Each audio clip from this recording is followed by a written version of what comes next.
શતક અથ વૈરાગ્ય શતકે ભાવનાદિકાળ પ્રારંભ્યતે. સ્ત્રી આદિમાં મોહ કરાવનાર વિભાવ દશા છે ને તે વિભાવ દશા વિતરાગ પરમાત્માના વચનથી નાશ પામે છે. માટે તે વચનનું મહાત્મ્ય એ બતાવે છે. સુવર્ણ વેદકર સણે યોગ્ય લોહ કનકતા પાસે જેમ જ્ઞાની ભાષિત ભાવના ભાવિત ચેતન નિર્મલ થાય એમ. મંત્ર પ્રયોગે ઝેરી નાગ તણુ પણ શું નવ જે ઢણાય કઈ વિભાવર મણતા એવી જે જીનવશ નેષ્ટ ન થાય. ચેતનને નિર્મલ બનાવવો હોય, આત્માને વિભાવ દશામાંથી સ્વભાવ દશામાં લાવવો હોય તો ભગવંતે ભાખેલી તે ભાવેલી ભાવનાઓ ભાવો. ભાવનાની વિચારણા કરે જેમ લોઢું સુવર્ણ વેદક રસથી સોનું થઈ જાય છે તેમ ભાવનાના પ્રભાવે આત્મા વિશુદ્ધ બને છે. ગમે તેવી ડંખીલા ઝેરીલા નાગરનું ઝેર મંત્રના પ્રયોગે ઉતરી જાય છે તેમ સર્વ વિભાવ રમણતા જિનેશ્વર પ્રભુએ બતાવેલ ભાવનાથી ચાલી જાય છે. ભાવનાઓ બધી મળી 16 છે. તેમાં 12 સામાન્ય ભાવના છે ને 4 મહાભાવના છે. આગળ અનુક્રમે 16 ભાવનાઓનું સ્વરૂપ બતાવાશે. ભાવનાથી જ ભવ સમુદ્રનો પાર પમાય છે. ભાવનાથી જ આત્મા સર્વ દુઃખથી મુકાય છે. ભાવનાથી જ ચેતન શિવ સુખને મેળવે છે. ભાવનાથી જ જીવ જગતની જંજાલથી છૂટે છે. ભાવનાથી જ પ્રાણી નિબિહ પાપને પ્રજાળે છે. ભાવના ભવનાશિની. માટે ભાવના ભાવો. ભાવના ભાવ્યા વગર છૂટકો નથી. કેમ ભાવવી એમ જો પૂછતા હો તો આગળ તે બતાવ્યું છે તે સમજે વિચારોને આત્માને ભાવનાના વિચારોથી રંગી લ્યો. પછી શું જોઈ લ્યો એની મજા તમને જ જણાશે. દેખાશે કે ક્યાં ખાબોચિયાની દુર્ગંધમાં સડતો હંસ અને ક્યાં માણસ સરોવરના મોતી ચડતો હંસ.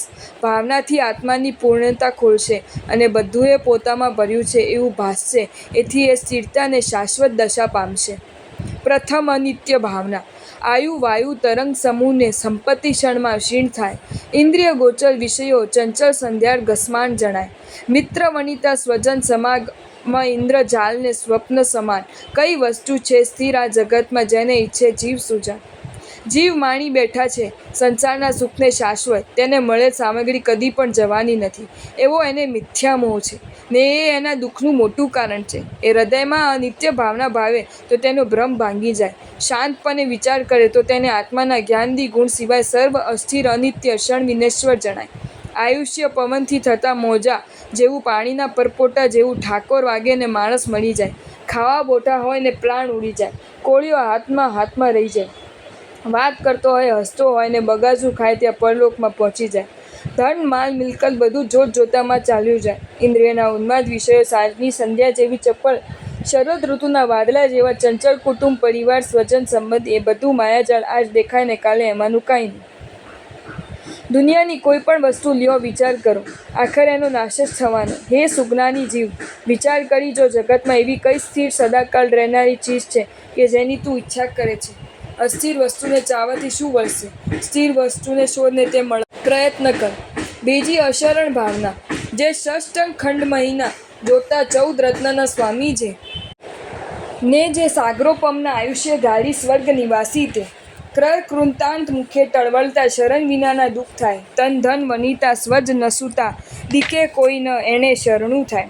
ચેતન, તને કાંઈક ચિંતા આવે છે, તને કોઈ દુઃખ આવે છે ત્યારે તું બીજા પાસે તારું દુઃખ રડે છે, તારા બળાપા કાઢે છે, પણ તારી ચિંતા તારું દુઃખ કોઈ દૂર નથી કરી શકે એમ નથી.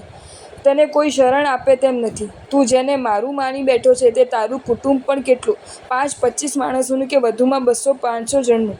તેની તો કોઈ ગણુત્રી ચક્રવર્તીની લીલા જો. 6 ખંડ પૃથ્વીના માલિક, 14 રત્નના સ્વામી, કરોડો માણસો અને દેવો તેની તહેનાતમાં સેવામાં હાજર, પણ મરણ આવે ત્યારે તેને કોઈ બચાવી શકતું નથી. અરે તેનું તો શું, પણ દેવેન્દ્રોની પણ એજથી એનું પણ. જો તમને આ વિડીયો ગમ્યો હોય તો આ વિડીયોને લાઈક કરો અને મારી ચેનલ જૈન ફેક્ટ્સ એન્ડ સ્ટોરીઝને સબસ્ક્રાઇબ કરો. ધન્યવાદ. રોવો, બચાવોની બૂમો મારો, પણ કોઈ સહાયક ન થાય. સૌ કોઈ છૂટી જાય.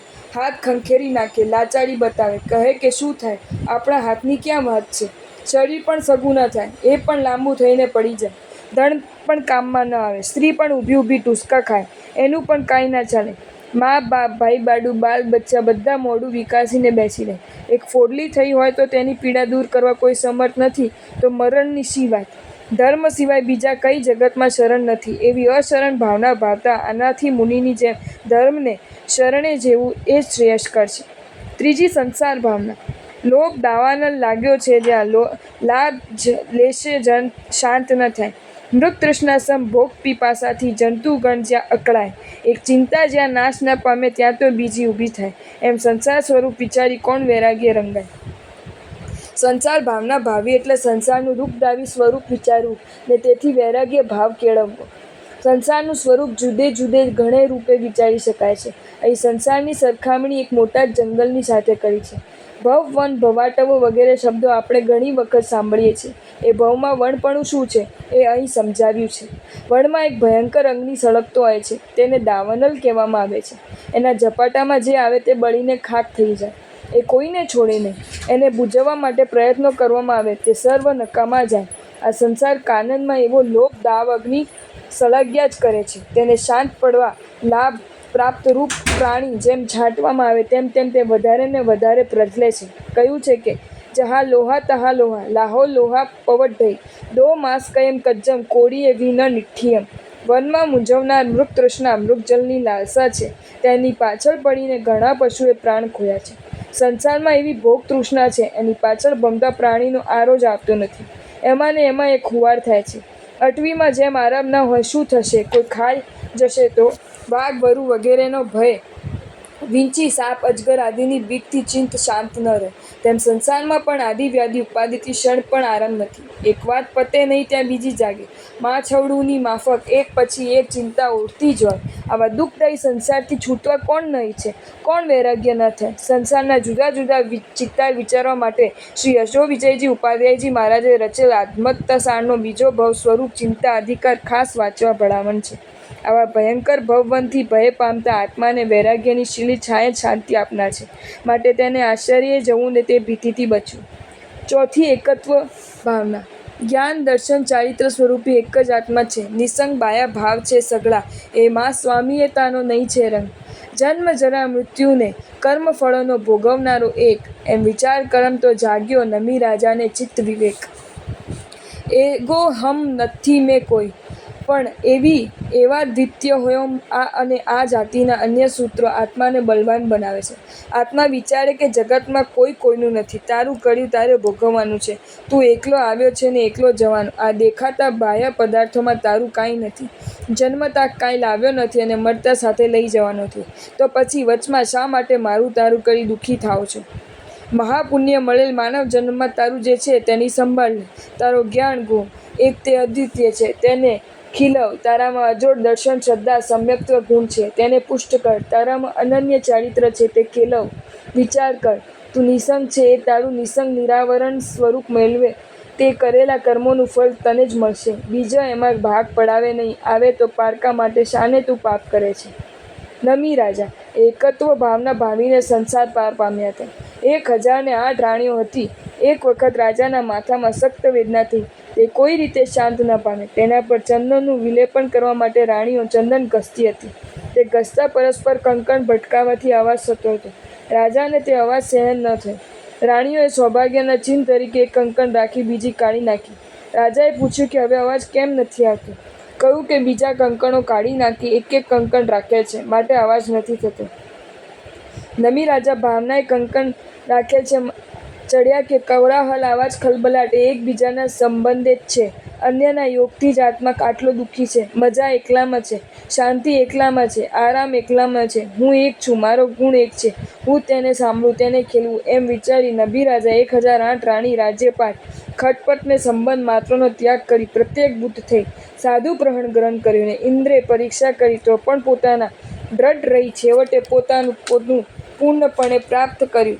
એ જ પ્રમાણે એકત્ય ભાવના ભાવી કલ્યાણ સાધોને પરજ્યોતિમાં એકમેક બની જાઓ. પાંચમી, અત્યંત ભાવના. જેમ નાલિનીમાં જલ નિત્યભિન્ન રહે છે આ સ્વભાવ, તેમ શરીરે ચેતન રહે છે અન્યપનું એ રીતે ભાવ.